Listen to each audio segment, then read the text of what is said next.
Olive Grove, this is Carsten Rembold from South Africa. It is good to once again be connecting with you. It has been a crazy last couple of months here. Really busy. I've been working heavily to try and disciple a couple of young men, really trying to teach them what does it mean to serve God and to follow Him.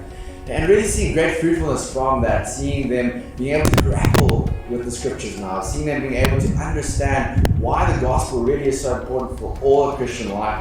And it's been so rich and so filling to see that happen. But in general, we've still been spending Friday nights with our teens, really trying to tackle different topics. We covered John over this last term and really just seeing how God works and pointing to, as John says at the end of his gospel, this is what you need to believe. And so really it's been an encouraging time to pour into them.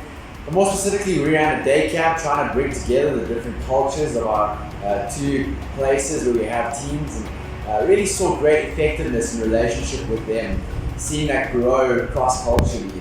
But we've even been able to hold a camp with our church and really had a great time there, even through the difficulties of camping in our winter and freezing a little bit, but just seeing God work through those relationships, seeing it work through being together and getting to share devotions and really being able to get into the lives of one another. It has been an exciting time.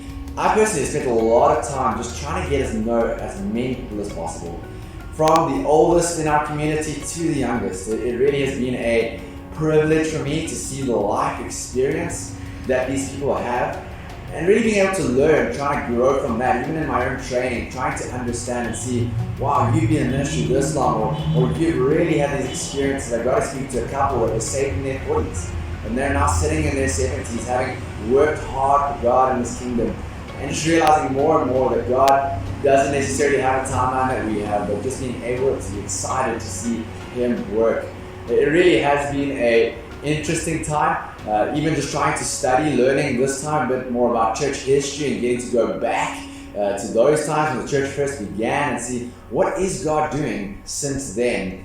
And even more than that, being able to just grow in my abilities and my skills and learn a huge amount. I've been studying even this term through the letters of Paul and just seeing his theology wrapped up and getting to understand that a bit better. But I've even been able to spend a little bit of time learning about even the more difficult side of ministry. One of the modules that I covered was just tackling the topic of the problem of evil. How do we as Christians deal with this difficult topic? And it really has been such a rewarding thing for me to be able to learn from and grow from.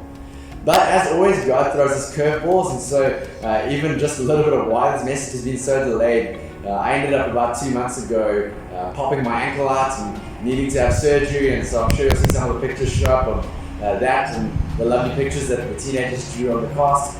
But really just trying to grow through that and learn through what God's teaching me, even in this season of a little bit of difficulty, a little bit of trial. It's been interesting trying to chase off the teenagers and crutches and to be able to preach in a moon boot. But God's still been faithful, God's still been good, and I really just want to say thank you. Thank you so much for your support. Thank you to those who have provided personal input and has agreed to meet or to pray. It really has been so great to connect with you and to hear from you. And I really trust that God will continue to use this partnership for more fruitful ministry in the future and being able to see His work carried out. So thank you once again, Olive Grove. I hope to be in contact soon. Continue to pray for you often and earnestly.